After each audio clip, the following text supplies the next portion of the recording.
but a handsome race. Hello, welcome back to Star Trek Sodium. This week we have Star Trek The Next Generation's Season 2 episode, Manhunt, which is the 19th episode. I have some terrific facts that I dug up for this episode for you, so please stay on the line. Now, in this episode, it features the return of Lwaxana Troi, the popular character from the Troi family. Now, the genesis of the idea for the episode Manhunt came from an unexpected place. Gene Roddenberry admitted that car mechanics are amongst some of the cleverest people he's ever met in the world, and they would often tell him of their concepts, which Gene would then pass on to the Star Trek writers to be fleshed out as full-fledged stories. And I learn a lot from them, and they call me with ideas. As a matter of fact, one of the... Gene got the idea from a garage mechanic as usual, and then passed on the story to Terry Devereaux, a successful writer in his own right. Gene was so happy with the original concept that he decided to insert his very own wife into the show once again as Deanna Troi's annoying mother. I'm sure we can all agree that the finished product here is a real winner. But I don't think I'll ever learn to see men the way you do. You will as you mature, darling. During the pre-production of Manhunt, Lever Burton had a soapy idea which he confronted Rick Berman with. He asked if maybe he could start to be featured in Star Trek without the visor on his face, but Rick allegedly shut him down immediately and said, "No way." The reason was, Rick told Lever that he thought that he had very ugly eyes and that they should be hidden. Lever Burton was confused, but had to go what he'd been told by the producer. Now, during the filming of Manhunt, the Picard actor possibly brought in a box of homemade pancakes in celebration of Pancake Day, which of course was a British celebration which we have every year over here. This would unfortunately lead to a terrible spate of food poisoning. Rumour has it that he made the pancakes on a very hot day with the window wide open, while sewer workers from a local ordnance team were out on the street only yards away trying to fix a Hensing sewage outpour. Sewage vapour was thick in the air from the leak, with splashes of the foul liquid splattering around the neighbourhood, millions of the particles probably landing on the pancakes. He allegedly denied the sewage poisoning incident, but fellow actor and neighbour of Patrick Stewart, Emilio Estevez, was walking past with his dog and witnessed the whole contamination with his soapy eyes. I didn't find a mate, but I did save the conference, as well as your reputations. All in a day's work, I suppose.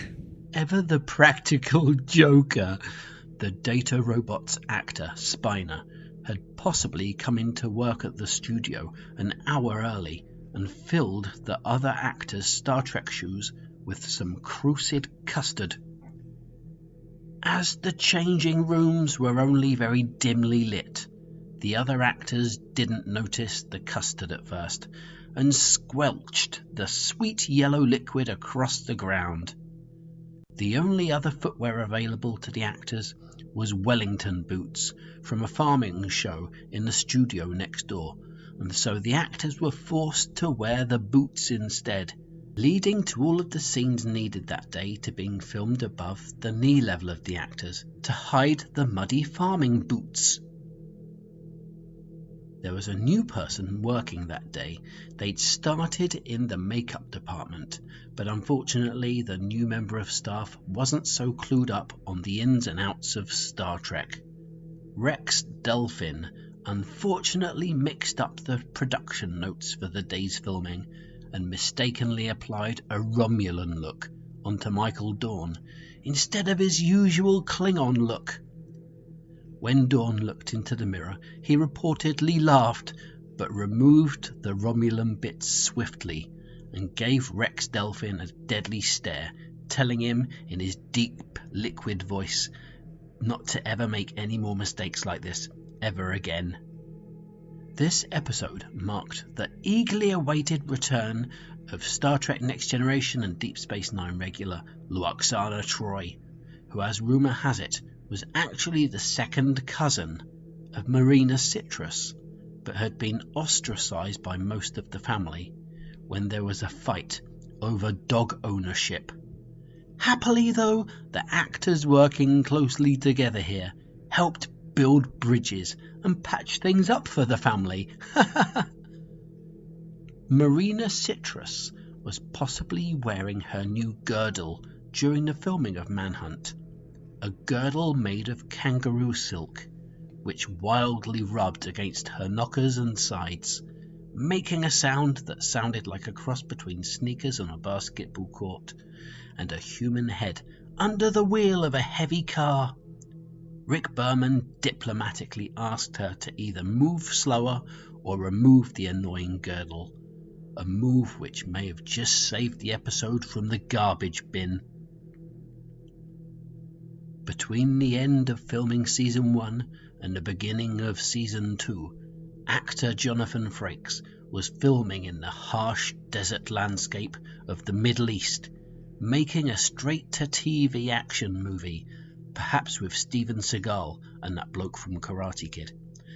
During the filming, he realised that he would need protection from the billowing sand blowing against his soft face, which stung like hell.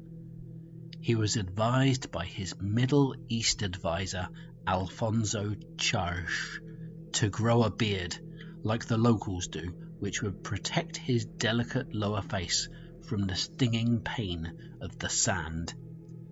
That's why, if you look closely, Riker doesn't even have a beard in Season 1, but if you look at him in Season 2, he actually still has a beard from his Middle Eastern filming. It was during the filming of Season 2's Manhunt that the great science fiction war of 1988 was really starting to heat up. One of the producers of Short Circuit 2 was allegedly caught trying to bribe Rob Bowman, the director of Manhunt, to make him do a terrible job with his directing, to purposely make the episode look awful and amateurish.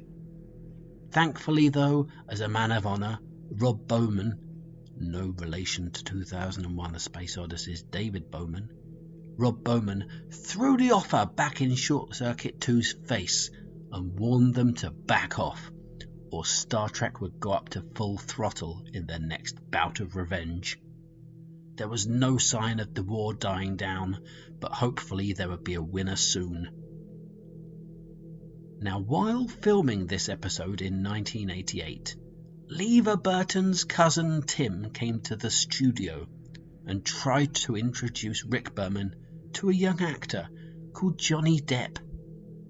Rick Berman apparently laughed at the young Johnny and told him there's no place in acting for a baby-faced pretty boy, and pointed to the rugged look that William Riker has to prove his point. What puzzled Lever Burton the most about this exchange, though, was that Star Trek had its own baby-faced boy at this time anyway, in the chubby-faced Will Wheaton. Thanks ever so much for listening to my barrage of interesting facts about Manhunt from Season 2 of Next Generation. Season 2 of Next Generation only has 22 episodes, so I only have 3 more episodes to delve into until I reach the magnanimous beginning of Season 3, where the Next Generation really starts to kick into high gear. So thanks for listening to my terrific facts. Go ahead and subscribe if you want more of my terrific facts, and watch some of my older videos for more terrific facts. Leave some fun comments, leave a like or leave a dislike and all that stuff, and thanks very much. I'll see you next time. Ta-ta, all the best.